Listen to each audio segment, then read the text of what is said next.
Assalamualaikum warahmatullahi wabarakatuh. Perjalanan kita awali dari utara Semin, yang dulu ada pohon besar sebelah kiri, kalau tidak salah pohon munggur. Bahasa orang lokalnya tampak besar bertahun-tahun berdiri, saat ini pohon sudah tumbang, beberapa saat yang lalu, jadi kelihatan terang benderang. Oke, perjalanan kita lanjutkan. Menelusuri akhir dari Provinsi Daerah Istimewa Yogyakarta, tepatnya Kecamatan Semin Kabupaten Gunung Kidul.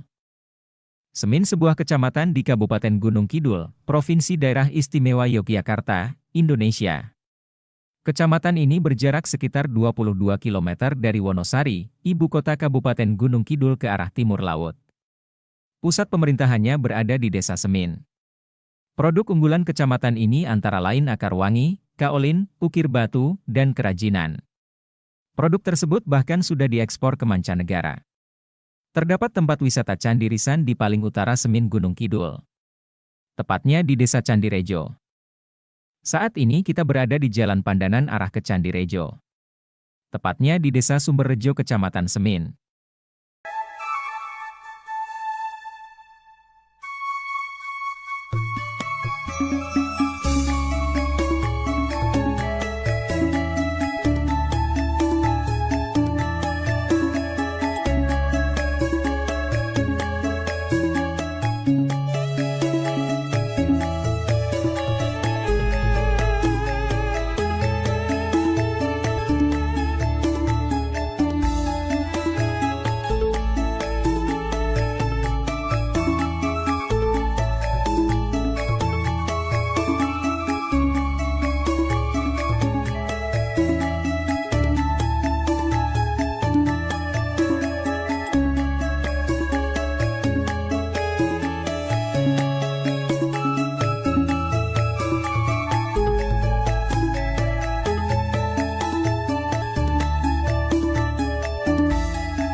Saat ini kita berada di Desa Candirejo Kecamatan Semin Kabupaten Gunung Kidul.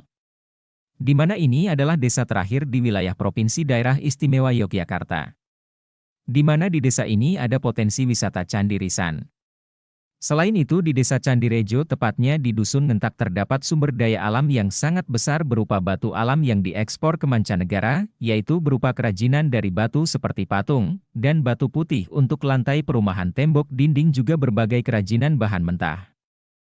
Di depan terlihat gapura batas Provinsi Daerah Istimewa Yogyakarta dengan Jawa Tengah yang terdapat di antara Desa Candirejo dengan Desa Kerajaan Kecamatan Weru Kabupaten Sukoharjo, Jawa Tengah. Di gapura ditampilkan sangat megah potensi kerajinan batu putih oleh masyarakat. Saat ini kita telah memasuki awal dari Provinsi Jawa Tengah, yaitu Kecamatan Weru Kabupaten Sukoharjo Provinsi Jawa Tengah. Salah satu potensi keindahan wisata kecamatan yang tersembunyi yang masih belum banyak dikunjungi wisatawan adalah Curug Kerajaan. Tempatnya tersembunyi karena jarang terlihat dan juga letaknya yang berada di sudut selatan Sukoharjo. Diketahui bahwa potensi wisata di Sukoharjo sebenarnya banyak hanya belum tergali dan dikelola secara mendalam dengan melibatkan warga lokal agar lebih maju dan berkembang. Yang sebenarnya mempunyai pesona yang lumayan indah yang terletak tak begitu jauh dari perumahan warga. Sebelum melanjutkan perjalanan ada baiknya menambah bekal perjalanan di Toko Mojorejo. Terletak di sisi timur jalan sebelum turunan. Toko Mojorejo menyediakan aneka macam oleh-oleh hasil dari usaha kecil masyarakat setempat, keperluan perbankan untuk perjalanan maupun isi ulang kartu tol. Kita lanjutkan perjalanan menelusuri jalan Provinsi Jawa Tengah. Saat ini kita berada di Desa Kerajaan Kecamatan Weru Kabupaten Sukoharjo. Di mana di desa ini terdapat Curug Kerajaan, merupakan sebuah nama air terjun yang beraliran sungai kecil dari Curug Kerajaan yang masih asri dan jernih. Lingkungan sekitarnya pun masih begitu alami dan bersih. Curug ini terletak di Desa Kerajaan, Weru, Sukoharjo.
Saat ini kita sudah berada di Desa Jatingarang, Kecamatan Weru, Kabupaten Sukoharjo, Jawa Tengah.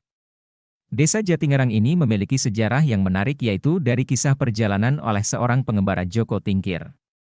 Joko Tingkir adalah seorang pengembara yang mengembara dari satu daerah ke daerah lain. Pada saat Joko Tingkir melakukan pengembaraan dari Kerajaan Demak hingga melewati beberapa daerah, bekal pengembaraan Joko Tingkir ini tidak cukup. Sehingga Joko Tingkir selalu berhenti di suatu daerah untuk menyiapkan perbekalan. Pada saat itu Joko Tingkir sedang beristirahat dan menyiapkan perbekalan di suatu daerah yang banyak sekali pohon jati, tetapi pada saat itu musim kemarau sehingga daun pohon jati ini berjatuhan dan terlihat merangas. Sehingga Joko Tingkir ini memberikan nama daerah ini dengan nama Jatingarang, yaitu jati yang jarang. Jadi daerah dengan pohon jati yang terlihat jarang karena tidak mempunyai daun. Grojogan Pleret merupakan destinasi baru, yaitu objek wisata alam berupa air terjun bertingkat yang secara resmi diluncurkan oleh pemerintah Desa Jatingarang, Weru, Sukoharjo. Sedangkan makanan khas daerah ini adalah tempe ala katak. Tempe ala katak atau tempe kuning adalah makanan khas dari Kecamatan Weru, Sukoharjo, yang terbuat dari kacang-kacangan atau biasa disebut dengan bengok. Biasanya tempe ini dibuat dengan tambahan mie dari tepung singkong. Karena warnanya yang kekuning-kuningan lantaran memakai kunir, tempe ini terkenal dengan nama tempe kuning atau tempe ala katak. Ada dua jenis mie yang digunakan, yakni mie putih dan mie kuning. Tempe ini biasanya dibungkus dengan daun jati hijau. Makanan lainnya seperti halnya Gunung Kidul di daerah ini juga ditemukan tiwul. Adalah penganan yang dibuat dari tepung gaplek, diberi gula sedikit, kemudian dikukus, dapat dimakan bersama kelapa parut yang telah diberi garam sedikit. Tiwul merupakan penganan khas Jawa sebagai pengganti beras padi yang dibuat dari gaplek. Kandungan kalorinya lebih rendah daripada beras namun cukup memenuhi sebagai bahan makanan pengganti beras. Tiwul dipercaya mencegah penyakit mak, perut keroncongan, dan lain sebagainya. Tiwul pernah digunakan untuk makanan pokok sebagian penduduk Indonesia pada masa penjajahan Jepang dan sekarang tiwul dibuat jadi tiwul instan. Saat ini berada di sekitar Pasar Watu Kelir, Desa Jatingarang, Kecamatan Weru. Sebenarnya kebanyakan orang lebih mengenal Watu Kelir daripada ibu kota kecamatannya. Kendaraan umum dari jauh mengambil jurusan akhir di Watu Kelir. Watu Kelir merupakan daerah yang sangat strategis dan menjadi pusat perekonomian daerah Jatingarang dan kecamatan. Situs Watu Kelir berada di tengah Pasar Watu Kelir, tepatnya di daerah Watu Kelir, Jatingarang, Kecamatan Weru, Kabupaten Sukoharjo, lokasi Watu Kelir ini berada di tengah pasar, sehingga membuat letaknya yang cukup strategis karena berada di titik temu antara daerah Klaten, Sukoharjo, Wonogiri dan Gunung Kidul. Situs Watu Kelir ini berupa dua batu lebar yang mana batu kelirnya bersandar pada pohon asem yang sudah berumur ratusan tahun, dan satu batu lagi yang lebih besar dari batu kelirnya. Dalam bahasa Indonesia kata, watu, adalah batu, kelir, adalah layar yang digunakan untuk pementasan wayang kulit.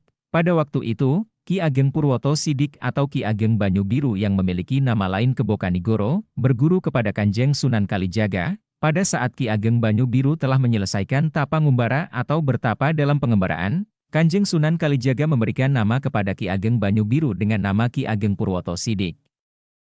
Kemudian, Kanjeng Sunan Kalijaga paring dawuh, memberi perintah, kepada Ki Ageng Purwoto Sidik untuk menggelar acara pagelaran wayang kulit. Pagelaran itu sebagai bentuk woro-woro, pengumuman, kepada masyarakat sekitar bahwa terdapat Ki Ageng Purwoto Sidik sebagai tokoh yang bisa menjadi panutan bagi masyarakat. Acara woro-woro kepada masyarakat dengan pagelaran wayang kulit ini disebut dengan Kepiakan Nami. Sebenarnya dulu terdapat batu niaga, penabuh gamelan, yang berada di dekat Watu Kelir. Namun seiring perkembangan zaman dan adanya pembangunan pasar, batu niaga tersebut hilang entah kemana. Saat ini masyarakat kebanyakan dari mereka hanya datang untuk berbelanja ke pasar di sekeliling situs. Akan tetapi ada baiknya turut menjaga dan mengerti sejarahnya untuk bisa ikut serta dalam melestarikannya.